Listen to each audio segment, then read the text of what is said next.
राधे राधे महाराज जी। महाराज जी, मन को सदा प्रसन्न रखने के लिए क्या उपाय करना चाहिए? तब लगी कुशल न जीव कहूँ, सपने हूँ मन विश्राम।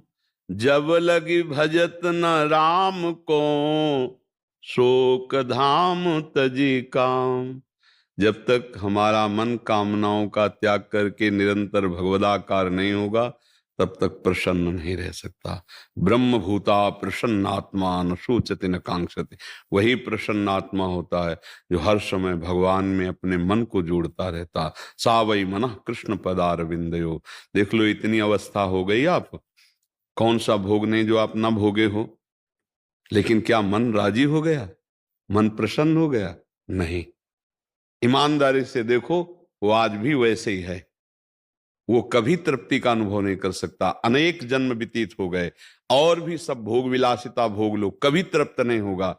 वो विश्राम पाएगा तो भगवान, क्योंकि भगवान का अंश जीव कभी प्रकृति से विश्राम प्राप्त कर ही नहीं सकता। चाहे जितना भोग ले, चाहे जितना एकत्रित कर ले, चाहे जितना बैंक बैलेंस कर ले, ये प्रसन्न नहीं हो सकता। आप हमें बताना कि संपत्ति को प्राप्त करने के बाद किसका मन प्रसन्न हुआ? हर्षित होना और प्रसन्न होना में अंतर है।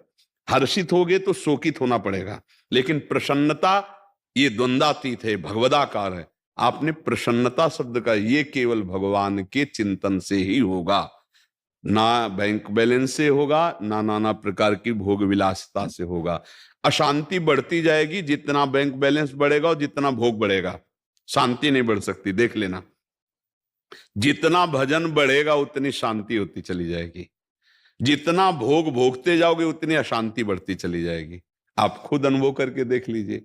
तो शांति प्राप्त करने के लिए, प्रसन्नता प्राप्त करने के लिए अपने कर्तव्य का धर्म पूर्वक पालन करते हुए नाम जप किया जाए। कोई भी गंदा आहार, गंदा पेय ना पिया जाए, नहीं तो मन थोड़ी देर के लिए बेहोश होता है उस प्रमाद स्थिति में, तो उसी को तुम आनंद मान लेते हो। अभी आनंद जाना कहाँ? होश में चैतन्य होते हुए भी बेहोश रहना एक बड़ी अद्भुत स्थिति होती है, वो भगवान से प्राप्त होती है। आप भगवान के अंश हो, प्रकृति के अंश से आप कभी सुखी नहीं हो सकते हो। चाहे जितना प्रकृति को भोग लो, कभी मन प्रसन्न नहीं हो सकता। ऐसा लगता है कि एक चीज आज मन मांग रहा है, खा लें तो हम प्रसन्न हो जाएंगे, अगर ये हम भोग लें तो प्रसन्न हो जाएंगे। लेकिन जिसको तुमको सोच रहे हो कि भोग लें, उसको कोई भोग रहा है, लेकिन वो भी किसी और के लिए सोच रहा है। वो भी ऐसा नहीं कह सकता कि अब कछुनाथ न चाहिए मोरे, मैं प्रसन्न हूं, अब मुझे कुछ नहीं, ये नहीं कोई बोल सकता। ये वही बोल सकता है जिसका चित्त भगवान से जुड़ा हुआ है। तो हमारी प्रार्थना है, नाम जप कीजिए, अपने कर्तव्य का पालन कीजिए। बार बार मन संसार में जो जा रहा है वहां से हटा के प्रभु के चरणों में, प्रभु के नाम में लगाइए, तो ही मन प्रसन्न हो सकता है। हमें तो आज तक और कोई उपाय नहीं लगा, न शास्त्रों में, न महापुरुषों के वचनों में। ऐसा कोई उपाय नहीं है जिससे अन्य उपायों द्वारा मन को प्रसन्न किया जा सके। आप देख लो, ये किसी भी वस्तु को स्थायी नहीं पकड़ता। मन को देख लीजिए, आप जिस वस्तु से प्रियता मन दिखाएगा, थोड़ी देर के बाद, थोड़े दिन के बाद, थोड़े समय के बाद वो उससे हट जाएगा और दूसरे की तरफ देखने लगेगा। इसका मतलब है ये केवल फंसा रहा है, ये कहीं तृप्त होने वाला नहीं। और एक बार प्रभु में लग जाए, अभी लगा नहीं है, एक बार प्रभु में लग जाए तो हटाए नहीं हट सकता। ध्यान रखना, जैसे तुम नाम जप करते हो तो विषय चिंतन नहीं छूटता, ऐसे विषयों में उसको रखा जाए तो भगवत चिंतन नहीं छूटेगा। मन की खासियत है, अगर उसको सही जगह पकड़ा दो फिर छोड़ने वाला नहीं, गलत जगह ये कहीं टिकेगा नहीं। ये मन भगवान का अंश है, इंद्रियाणाम मनश्चास्मि। ये तभी रुकेगा, तभी प्रसन्न होगा जब ये अपने अंशी में पहुंच जाए, भगवान के चिंतन में। हमारे हृदय की बात ये, अगर आपका किसी का कोई अनुभव हो कि मन इससे प्रसन्न हो जाएगा, तो आप बताओ, कुछ है ऐसा जिससे आप मन को प्रसन्न कर पाए हो आज तक, या कर लोगे? भ्रम से है, मुझे नौकरी मिल जाए तो मन प्रसन्न हो जाएगा, नहीं होगा। जिनको नौकरी मिली है, अगर इतना रुपया हो जाए तो जितना तुम सोच रहे हो उससे ज्यादा किसी के पास है, अगर ये मिल जाए तो वो भी किसी के अधिकार में है, तो उसको संतुष्ट हो जाना चाहिए। ये केवल भुलावा मन का है। संतोष धारण करो, धैर्य धारण करो, अपने कर्तव्य का पालन करो, नाम जप करो, पाप रहित पुरुष ही प्रसन्न होता है। पाप आचरण तभी तक बनते हैं जब तक हम मन के गुलाम रहते हैं। जब हम मन को अधीन कर लेते हैं तब हम प्रसन्न होते हैं। संत किसे कहते हैं? जिसने मन को अधीन कर लिया। मन मारिया तन बस में कीना, हुआ भरम सब दूर, बाहर से कछ दिखत नाई, अंदर चमके नूर, आपो त्याग जगत में बैठे नहीं किसी से काम, उनमें तो कछु अंतर नाई, संत कहो चाहे राम।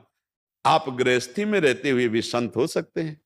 आप अपने धर्म से रहते हैं, धर्म की कमाई से परिवार का पोषण करते हैं, और जितना बनता है भगवान का नाम जप करते हैं, कोई पाप नहीं करते, तो आप देखना आप प्रसन्न होने लगोगे, आप हृदय में आनंदित होने लगोगे। अब गलत आचरण करोगे तो बैठे बैठे डिप्रेशन में पहुंच जाओगे। पापाचरण गंदा चिंतन कराता है और कल्पनात्मक भय देता है, उसी भय से तो डिप्रेशन आता है। बेमतलब की बातें मन में, जैसे एक ने प्रश्न किया था अंग्रेजी में, ओवर थिंकिंग। ओवर थिंकिंग तो हाँ, तो उसको समय क्यों दे रहे हो ओवर थिंकिंग का? नाम जप में लगाओ। हमने एक दिन सत्संग में सुनाया था कि एक गुरुजी ने शिष्य को मंत्र बताया कि इससे तुम भूत सिद्ध कर सकते हो, भूत सारे कार्य कर देगा। तो उसने मंत्र को अनुष्ठान किया और भूत सिद्ध कर लिया। अब भूत प्रकट हुआ, उसने कहा हमें काम बताओ, तो जो काम बताते 1 मिनट में कर देता। वो कहा काम नहीं बताओगे तो तुम्हें उठा के पटक देंगे। अब वो गुरुजी से बोले कि तो समस्या हो गई, भूत सिद्धि। वो कह रहा काम बताओ, जो काम बताते हैं वो क्षण में कर देता है, फिर खाली वो कह रहा खाली नहीं रहेंगे, नहीं तो हम तुम्हें पटक देंगे। तो गुरुजी ने कहा एक डंडा बांस का ऐसे गाड़ दो और उससे कहो इसी पे चढ़े उतरे, और जब काम हो तो काम करवा लो। तो बात समझे? भूत कौन है? ये मन उठा के पटक देगा अगर खाली रखोगे। क्या करना है? राधा राधा राधा राधा, चढ़ उतर इसी पे। जब काम है तो काम कर रहे, नहीं तो राधा राधा राधा।